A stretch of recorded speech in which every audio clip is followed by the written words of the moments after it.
les lois à partir desquelles Dieu créa le monde.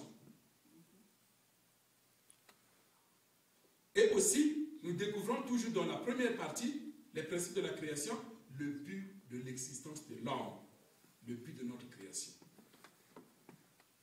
Quel est le but de notre existence? Nous lisons ça dans Genèse 28 plutôt, Genèse 1, 28. Et Jésus l'accomplit dans Matthieu 5, 48, où il dit, soyez parfaits comme votre Père Céleste est parfait. Puisque Dieu a dit, créons l'homme à notre image et à notre ressemblance. Dieu est parfait.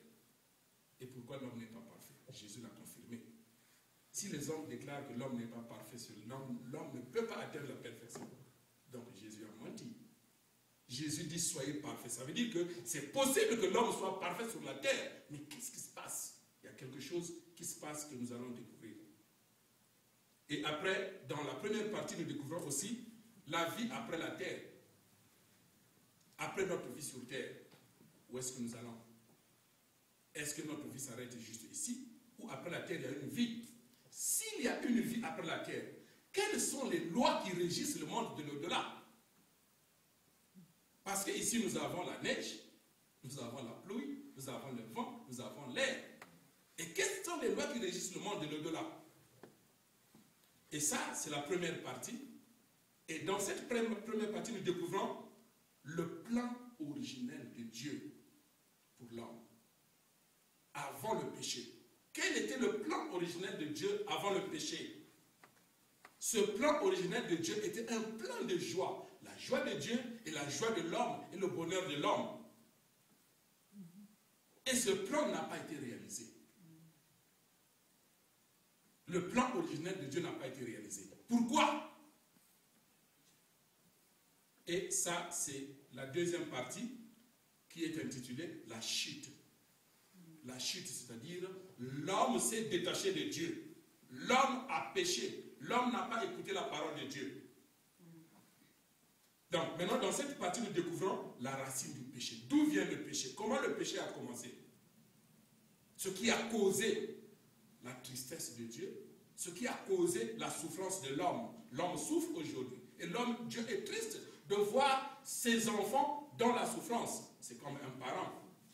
Un parent, tu peux être en bonne santé, mais si ton fils est malade, il est chaque fois à l'hôpital. Quel est ce parent qui va se réjouir? Dieu est un parent pour nous. C'est notre Père, c'est lui qui nous a créés. Et aujourd'hui, nous sommes dans une situation où on s'entretue. Dans une situation où nous ne marchons pas comme Dieu l'a voulu. Nous sommes devenus des handicapés, des enfants malades. Et Dieu qui est notre Père souffre de voir ses enfants dans cet état. Donc, dans la deuxième partie qui est intitulée la chute, nous allons découvrir la racine du péché, c'est-à-dire le secret, ce qui s'est passé dans le jardin d'Éden entre le serpent, Ève et Adam. Qu'est-ce qui s'est passé? Et quelle est l'identité du serpent? Ici, dans la première partie, donc, nous découvrons dans la Genèse 2, 17 que Dieu dit à Adam et Ève, du fruit de l'arbre de la connaissance du bien et du mal, tu ne mangeras pas. Le jour que tu vas manger, tu vas mourir, à coup sûr. Et ce que la réalité de la Bible nous prouve que Adam a mangé, donc ils sont morts. Maintenant, l'identité du serpent, est-ce que c'est un serpent symbolique ou c'est un serpent réel? Si c'est un serpent réel, quel est ce serpent qui a parlé hier, qui aujourd'hui ne parle plus? Mais nous découvrons dans Apocalypse 12, 9, l'identité du serpent. Et le fruit du bien et du mal. Quel est le fruit que Adam et Ève ont mangé, qui ont causé la situation jusqu'à aujourd'hui? Est-ce que c'est un fruit qu'ils ont mangé avec leur bouche? Malheureusement, quand nous lisons bien la Bible, Adam et Ève, ils ont mangé le fruit, mais ils ont caché les parties inférieures du corps. Si c'est le fruit qu'ils ont mangé avec leur bouche, Jésus déclare dans Matthieu 15, 11, ce n'est pas ce qui entre dans la bouche qui suit l'homme.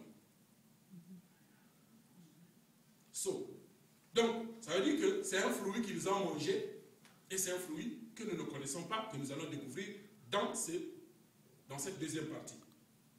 Et comment était-il possible que l'homme est arrivé à pécher bien que Dieu lui a parlé. Dieu a bien dit, ne mange pas, mais il a péché. Comment cela était-il possible? Et maintenant, nous avons les conséquences du péché. Les conséquences du péché d'Adam et Ève. Les conséquences de la chute. Dans les conséquences de la chute, nous découvrons Jean 8, 44. Jésus déclare, vous avez pour père le diable. Et dans les conséquences de la chute, nous voyons comment Satan contrôle l'homme. Et comment Satan pose ses actions sur la terre, centrées sur l'homme. Nous découvrons cela dans 2 Corinthiens 4, 4 et dans Jean 12, 31. Que nous avons confié même notre autorité à Satan depuis le péché d'Adam et Ève. Et les conséquences, c'est quoi?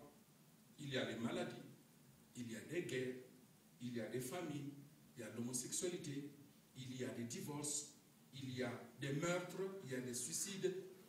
La liste est longue. Mais il y a un autre point qui tourne autour des religieux. Nous qui sommes des religieux, c'est la multiplication du mal. L'homme multiplie beaucoup plus facilement le mal que le bien. Fais le bien, personne ne verra ça. Fais le mal, à la minute qui vient, surtout avec les cell phones que nous avons, rapidement. Ça va atteindre le bout du monde. La multiplication du mal. Et ça, ce sont les conséquences du péché. Ce que Satan a apporté. Et cette partie-là a causé la tristesse de Dieu, quand le monde pense que Dieu est heureux là où il est. Je ne pense pas. Dieu n'est pas heureux de voir cet état, l'état que nous vivons. Donc, ça a causé la tristesse de Dieu et la souffrance de l'homme. Nous pouvons vérifier ça dans Genèse 6, de 5 à 7. On a dit, Dieu a eu mal dans son cœur de voir que la violence est sur la terre. Ce n'est pas ça qu'il avait prévu pour l'homme. Mais puisque Dieu, c'est un Dieu d'amour, est-ce que Dieu va-t-il laisser l'homme dans cet état de souffrance? Dieu va laisser l'homme dans cet état de confusion? Non. Dieu va changer quelque chose. Et ça, nous pouvons vérifier ça dans Ésaïe 46, 11. Dans Ésaïe 46, 11, Dieu dit ce qu'il avait prévu, il va le faire. Quel que soit le temps que ça va prendre, mais il va réaliser cela.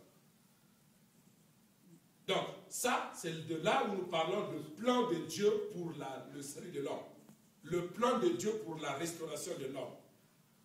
Le plan de Dieu de comment ramener l'homme à son état originel sans péché, à l'état que l'homme avait, l'état qu'il avait avant, quand il n'avait pas de péché. Ça, c'est le travail que Dieu est en train de commencer à faire. Nous appelons cela les principes de la restauration. C'est la troisième partie. Les principes de la restauration, c'est-à-dire les lois que Dieu a établies, comment ramener l'homme à l'état originel, à l'état sans péché. C'est une démarche. Et ça demande une responsabilité, la contribution de toi et moi, la contribution de l'homme. Donc, dans cette troisième partie de la restauration, ici la restauration, c'est dans le sens de la réparation. Quand on dit restaurer, ça veut dire que quelque chose qui était bien et que nous avons gâté, que nous avons gaspillé. Donc, il faut restaurer cela. Donc, les principes de la restauration. Donc, c'est une démarche. C'est comme quand vous avez une voiture qui sort de l'usine et vous conduisez la voiture, vous êtes en paix, vous êtes bien, et finalement, la voiture fait l'accident. Et vous allez voir que fabriquer la voiture, c'est beaucoup plus facile que la réparer. Parce que pour réparer la voiture maintenant, il y a des pièces originelles qui se sont gâtées, qu'il faut maintenant chercher à adapter. Adapter plutôt. Il faut adapter ces pièces-là. Cette pièce, il n'y en a plus. Il faut chercher quelque chose pour adapter. C'est ça la restauration. Donc la restauration, c'est dans le sens de la réparation, c'est dans le sens de la résurrection, c'est dans le sens de la recréation, c'est-à-dire recréer. Dieu est obligé de recréer, de recommencer, de refaire. Mais puisque nous sommes déjà là, donc il le fait avec nous. Donc il y a des pièces de la voiture où vous changez. Oh, le mécanicien dit c'est bien fait, mais vous roulez là-bas. Pourquoi? Parce que c'est une pièce qu'on a adaptée. Ce n'est pas la pièce originelle. Donc c'est ce que nous sommes en train de subir aujourd'hui. C'est la démarche de la religion. Donc, les principes de la restauration, ça veut dire réparation, récréation et résurrection. Ou bien le salut. Quand on dit résurrection, l'image que nous connaissons, c'est vrai. Que la résurrection, c'est ramener l'homme de la mort à la vie. Et tu nous montres quoi? C'est le cadavre. Alors le cadavre qui est là, je viens faire le miracle, faire quelque chose, et le cadavre sort de son trou de quelque part, et voilà, il est vivant. Or, la restauration ici, le salut ou la résurrection, c'est dans le sens, Jésus dit, laissez les morts enterrer leurs morts. Ça veut dire que quelqu'un qui marche, qui ne connaît pas Dieu, qui n'est pas sous le toit de Dieu, il est mort. Et quand toi tu vas parler à ce dernier, tu lui amènes la bonne nouvelle, tu lui parles de la parole de Dieu, tu lui donnes la vérité, ce dernier quitte l'obscurité pour aller vers la lumière. Ça veut dire qu'il a quitté de la mort vers la vie. Voilà la résurrection. Dans cette démarche de la troisième partie, les principes de la résurrection, nous avons le but de la venue du Messie. C'est en ce moment-là qu'on voit l'intervention que le Messie doit venir. Dans le plan originel de Dieu avant le péché, parce que le Messie, c'est comme un médecin. Si tu n'es pas malade, je ne vois pas pourquoi tu vas te présenter devant le docteur. Le médecin, il a besoin des malades. Et nous sommes des hommes malades, voilà pourquoi Dieu nous envoie le Messie qui est le docteur. Le Messie vient pour nous sauver. Il vient pour nous ramener à l'état où nous étions avant le péché. Ici nous voyons la démarche du Messie. Qui est le Messie? Le Messie, c'est un homme vrai. Celui qui vient prendre la place d'Adam, le premier Adam qui a péché, qui a échoué. Et le Messie vient prendre la place d'Adam. Il vient dans la position d'Adam, dans la position du vrai Père. Et c'est lui qui est le pont. Le pont entre Dieu et l'homme. Il est le pont, il rétablit le pont. Il vient pour nous ramener vers Dieu. Et nous pouvons découvrir que c'est dans 1 Corinthiens 15, 45 qu'on a dit que Jésus était le second Adam.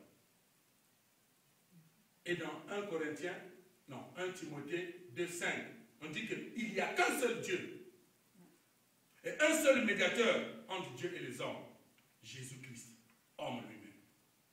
Donc le Messie, c'est un homme vrai qui vient dans cette position-là pour ramener l'homme dans l'état dans l'obscurité vers la lumière. Donc maintenant, le Messie fait partie des principes de la restauration. Il vient pour réparer, pour restaurer. Sinon, si l'homme n'avait pas péché, si Adam et Ève n'avaient pas péché, il n'y a pas de raison que le Messie vienne. Vous n'êtes pas malade dans la maison et vous voyez un docteur qui apparaît, que je viendrai vous injecter. Je pense que aux États-Unis, on va appeler 911. Prenez-nous ce type-là. Bon, chez nous en Afrique, on n'a pas besoin de la police, on nous frappe nous-mêmes. Donc, le Messie vient dans cette position-là, pour ramener l'homme à l'état originel. Et ensuite, dans la troisième partie de la restauration, nous découvrons la signification des derniers jours. Dans les derniers jours, la Bible annonce, le ciel ne va plus donner, le ciel va s'obscurcir, le soleil va s'obscurcir, la lune ne va plus donner son éclat et les étoiles vont tomber du ciel. Donc, ce sont des phénomènes qui font peur. Mais, quelle est la vraie signification des derniers jours, la fin du monde, la fin des temps? Si le ciel le monde va se détruire selon ce qui est écrit, mais pourtant, la même Bible annonce dans Ecclésiaste 1,4. Un âge va, un âge vient, la terre tient pour toujours. Donc, s'il y aura la fin du monde, qu'est-ce qui prendra fin? C'est ce que nous allons découvrir plus tard. La signification de la résurrection, comme je disais, la résurrection, c'est le passage de la mort à la vie. Et la prédestination. Tout ce qui arrive dans la vie de l'homme, c'est la volonté de Dieu. Et la nouvelle expression de la vérité, la troisième partie des principes de la restauration, nous fait découvrir que dans la prédestination de Dieu, il n'y a pas de responsabilité de l'homme. On dit que non. Tout ce qui arrive dans la vie de l'homme, c'est la volonté de Dieu. Donc, quelqu'un a bien bu, il a bu, il prend le volant, il conduit et il va ramasser les gens qui sont assis en train d'attendre le bus. Il les ramasse. a oublié qu'il y a la part de responsabilité de l'homme qui est là. S'il n'avait pas bu, il n'allait pas faire ça. Donc, l'homme a une contribution. Il a une contribution de sa propre destinée. Il a une contribution. Il y a la volonté de Dieu, mais l'homme aussi doit contribuer. Imaginez, la femme qui avait une perte de sang pendant 12 ans, elle est restée dans la maison. Et elle a appris que Jésus est quelque part en train de prêcher ou de guérir les malades. Cette femme est restée dans la maison. Mais qu'est-ce qu'elle a dit? Sa part de responsabilité, c'était d'aller vers Jésus. C'était sa responsabilité. Elle est allée vers Jésus. Et, arrivée là-bas, elle a touché le tunique de Jésus. Et Jésus a dit, il y a quelque chose qui ne va pas. Quelqu'un m'a touché. Ses disciples ont dit, mais grand, toi aussi tu exagères. Tu sais, cette foule-là, tu dis qu'on t'a touché. Et quelqu'un m'a touché. Et la femme a dit, non, c'est moi. Et il dit, femme, ta foi t'a sauvée. La foi, c'est notre part de responsabilité. Jésus, est-ce qu'il a guéri tout le monde? Non. C'est la part de responsabilité de l'homme. Allez. Donc, la prédestination, ici, comme on dit, oh non, tout ce qui arrive, c'est la volonté de Dieu. Ok, les homosexualités, c'est la volonté de Dieu. Vous, nous. Faux. Donc, ça, ce sont des petites choses que l'Église n'explique pas bien. Donc, le principe de la restauration, ici, nous donne cette possibilité-là de voir. Et tout ce que j'élabore ici, ce sont des chapitres, chapitres et chapitres. C'est dans 16 chapitres que, si nous pouvons nous asseoir, prendre la Bible point par point, vous allez découvrir que l'homme a la part de responsabilité. Même ceux qui ont ouvert la toiture, Jésus est en train de prêcher. Mais ils ont vu que notre ami, notre frère est malade. Si nous ne l'amenons pas vers Jésus, il ne va pas guérir. Leur responsabilité de quoi? C'est de prendre le risque. Ils ont trouvé la toiture de quelqu'un. Ils ont pris ce risque-là. C'est la part de responsabilité. Moi, je dois aller vers. Moi, je dois faire quelque chose. C'est ce qu'ils ont fait. Et Jésus a vu. En tout cas, c'est quelqu'un qui descend. Waouh! Il dit, quelle foi! Il dit, mon fils, ta foi t'a sauvé. Et tu es guéri. Ne pêche plus. Il y a quelque chose. Ne pêche plus. Va, ne pêche plus. Donc ça, c'est la partie de la prédestination. Ensuite, la signification de la renaissance et de la Trinité. Cette partie, comme je disais au début, que nous, ici, nous prêchons la vérité, nous ne faisons pas des discussions théologiques. Cette partie a toujours été un problème clé dans l'Église chrétienne, la Trinité et la Renaissance. Est-ce qu'il y a un seul Dieu qui se multiplie en trois? Quand il se manifeste en tant que Père, il est le Créateur. Quand il se manifeste en tant que Sauveur, il est le Fils. Ou bien quand il se manifeste en tant que Consolateur, il est le Saint-Esprit. Ou bien c'est trois dieux. Ou bien il y a autre chose derrière. Et c'est ce que nous expliquons ici. Et dans les principes de la restauration, nous découvrons l'histoire. Depuis le péché d'Adam et Ève, comment Dieu a commencé à travailler d'abord dans la famille d'Adam, et suivi dans la famille de Noé, dans la famille d'Abraham, comment il a travaillé avec les saints et les sages, les prophètes, et avec Moïse et Jésus lui-même. Jésus est venu comme Messie, et il promet qu'il va revenir. Pourquoi Jésus va-t-il revenir? Pourquoi le Messie va-t-il revenir? Pourquoi? Plusieurs, j'écoute, surtout les prédications, les gens disent qu'il viendra prendre son église. Le bâtiment. Mais l'église, c'est quoi? 1 Corinthiens 3,16. Vous ne savez pas que votre corps est le temple du Saint-Esprit? C'est dans votre corps que l'Esprit de Dieu doit habiter. Si Jésus revient pour prendre son église, il va l'amener où? Il y a un secret qui est là, il y a un point qui est là, que l'homme doit découvrir. Mais il faut que nous demandons à Dieu lui-même, parce que c'est Dieu qui est le moteur. Le moteur de la restauration, c'est Dieu. L'homme ne fait que pour mettre sa part de responsabilité. Mais c'est que la part de responsabilité de l'homme n'est pas accomplie à 100%. Voilà pourquoi notre situation est encore ainsi. L'homme doit contribuer. Actuellement, combien sont là? Il y a la bonne bière dehors. C'est plein de monde. Les bistrots, c'est plein. Mais la bonne nouvelle, personne ne veut écouter. Ça, c'est notre part de responsabilité. Il y en a d'autres même qui ont peur du changement. Il ne veut pas, moi je suis comme ça, même il est dans l'état de souffrance, il préfère souffrir. Il ne veut pas contribuer dans la part de responsabilité pour qu'il y ait changement. Donc ici nous voyons comment Dieu travaille dur dans tous les âges plutôt, toutes les générations. Dieu envoie une figure centrale, une personne clé qui doit changer l'histoire. Donc maintenant le point dernier des principes de la restauration, c'est le second avènement. Jésus est venu, la Bible déclare, il est venu chez les siens et les siens ne l'ont pas reçu. Maintenant il revient. Cette fois-ci il revient, c'est toi et moi. Est-ce que allons-nous le rejeter ou bien nous allons le recevoir? Mais il y a une question qui est ici. Le second avènement, comment ça va se réaliser? Le Christ doit revenir. Il faut qu'il revienne. Parce que la maladie est toujours là. Les guerres sont toujours là. Toutes les situations obscures sont toujours là. Il faut que le Messie vienne. C'est lui qui est le porteur de la solution. C'est lui qui a Dieu. C'est lui qui est Dieu. C'est lui qui vient pour restaurer et réparer les choses. Maintenant, il vient. Et il vient venir comment? La Bible déclare. Il viendra du ciel. Et tout œil le verra. Tout œil le verra. C'est ce que la Bible déclare. La même Bible déclare.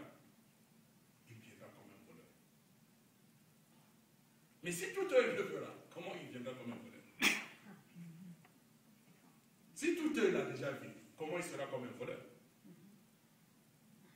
Et plus loin, la même Bible déclare, dans la bouche de Jésus, la parole de Jésus dit, avant qu'il ne soit reconnu, il faut qu'il soit persécuté d'abord.